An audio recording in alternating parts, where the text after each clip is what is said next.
ഭീകരാക്രമണത്തിനെതിരെയും ഭീകരവാദത്തെ തുറന്നുകാട്ടിയും തെരുവിൽ ചിത്രങ്ങൾ വിരിഞ്ഞു. പെഹൽഗാമിൽ നടന്ന ഇസ്ലാമിക മതഭീകരതയ്ക്കെതിരെ തപസ്യ കലാസാഹിത്യവേദി കോട്ടയം ജില്ലാ കമ്മിറ്റിയാണ് ചിത്രകാരന്മാരുടെ പ്രതിഷേധ ചിത്രരചന സംഘടിപ്പിച്ചത്. ആ റിപ്പോർട്ട് ഇപ്പോൾ കാണാം.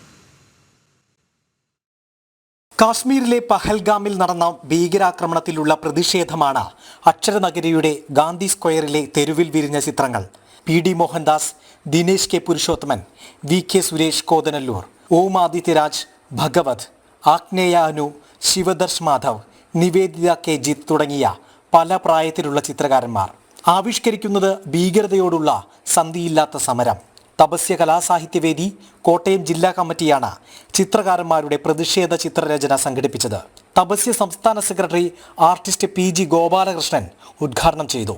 കഴിഞ്ഞ ഏതാനും ദിവസങ്ങൾക്ക് മുമ്പ് കാശ്മീരിൽ പഹൽഗാമിൽ നടന്ന കരളലിയിപ്പിക്കുന്ന സംഭവവികാസങ്ങൾ രാജ്യമൊട്ടാകെയല്ല ലോകമാകമാനം അതിൻ്റെ അലയലികൾ പ്രതിധ്വനിക്കുന്ന ഈ സമയത്ത് ഇസ്ലാമിക മത ഭീകരതയ്ക്കെതിരെ കോട്ടയം തപസ്യ കലാസാഹിത്യവേദിയുടെ ചിത്രകാരന്മാർ ഇന്നീ വൈകിയ വേളയിൽ ഇവിടെ ചിത്രം വരച്ച് പ്രതിഷേധിക്കുകയാണ്. പെഹൽഗാമിലെ ഭീകരാക്രമണത്തെ മാത്രമല്ല, ഭീകരതയെ ഒളിഞ്ഞും തെളിഞ്ഞും പാലൂട്ടുന്നവരെ കൂടി ചായങ്ങൾ കൊണ്ട് വിചാരണ ചെയ്യുന്നു ചിത്രകാരന്മാർ. കേരളത്തിലെ മാധ്യമങ്ങളുടെ ഒരു നിലപാടിനെ സൂചിപ്പിക്കാൻ വേണ്ടിയിട്ടാണ് അങ്ങനെ ഒരു ചിത്രത്തിൽ ഞാനൊരു പേന സൂചിപ്പിച്ചിരിക്കുന്നത്. എക്സ്റ്റേണൽ ഫണ്ടിങ് മൂലം നമ്മുടെ മാധ്യമ പ്രവർത്തനം ദേശവിരുദ്ധമായി മാറുന്ന ഒരു പ്രവണത നമ്മൾ കണ്ടുകൊണ്ടിരിക്കുകയാണ്.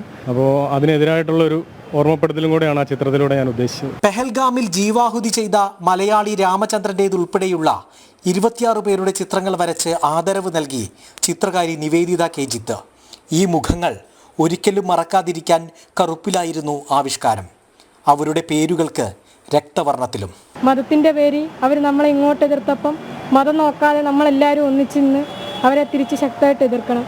അതിന് ഈ 28 പേരെ നമ്മൾ ഒരിക്കലും മറക്കരുത്.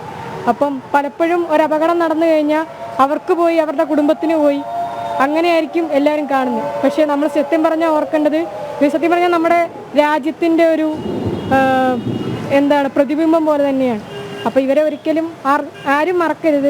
ഭീകരതയെ നേരിടേണ്ടത് സമൂഹത്തിൻ്റെ ഒന്നാകെ കടമയെന്ന് ഓർമ്മിപ്പിക്കുന്നതായിരുന്നു പ്രതിഷേധ ചിത്രരചന. ജനം, കോട്ടയം.